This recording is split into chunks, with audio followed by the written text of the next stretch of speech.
എല്ലാവർക്കും നമസ്കാരം. ഞാൻ ഹർഷ.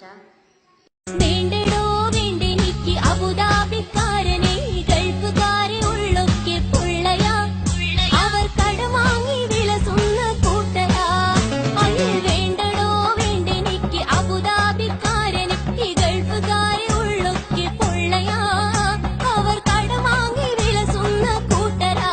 ഈയിടെ പ്രവാസികളെ വേദനിപ്പിക്കുന്ന തരത്തിലൊരു പാട്ട് പാടാനിടയായി. ഒരിക്കലും ഞാൻ അങ്ങനെ ചെയ്യണമെന്ന് വിചാരിച്ചിട്ടുണ്ടായിരുന്നില്ല. പെട്ടെന്ന് പാട്ട് കിട്ടി. അപ്പോൾ വരി ഞാൻ സ്റ്റുഡിയോയിൽ പോയിട്ടാണ് എനിക്ക് വരി കിട്ടുന്നത്. അപ്പോൾ വരി നോക്കി പാടി. എനിക്ക് അതിന്റെ അർത്ഥമൊന്നും മനസ്സിലായിട്ടുണ്ടായിരുന്നില്ല. അപ്പോൾ പിന്നെയാണ് പാട്ട് പുറത്തിറങ്ങി കഴിഞ്ഞിട്ടാണ് അത് പ്രവാസികളെ ഒരുപാട് വേദനിപ്പിച്ചു എന്ന് എനിക്ക് മനസ്സിലായത്. എന്നെയും അതുപോലെ തന്നെ വളർന്നു വരുന്ന പല കലാകാരന്മാരെയും കലാകാരികളെയും സപ്പോർട്ട് ചെയ്യുന്നത് പ്രവാസ ലോകം തന്നെയാണ്. അവരുടെ സപ്പോർട്ടില്ലെങ്കിൽ ഒരു കലാകാരന്മാർക്ക് ഇന്നൊന്നും ആവാൻ സാധിക്കില്ല. എനിക്ക് ഒരുപാട് ഗിഫ്റ്റുകളും സപ്പോർട്ടുകളൊക്കെ അവിടുന്ന് കിട്ടുന്നുണ്ട്. എനിക്ക് ഓഫറുകൾ വരുന്നുണ്ട്. പക്ഷെ ഇനി ഒരു പാട്ട് പാടാൻ ഒരാൾ വിളിക്കുകയാണെങ്കിൽ എന്തായാലും വരി നോക്കിയേ ഞാൻ പാടുള്ളൂ.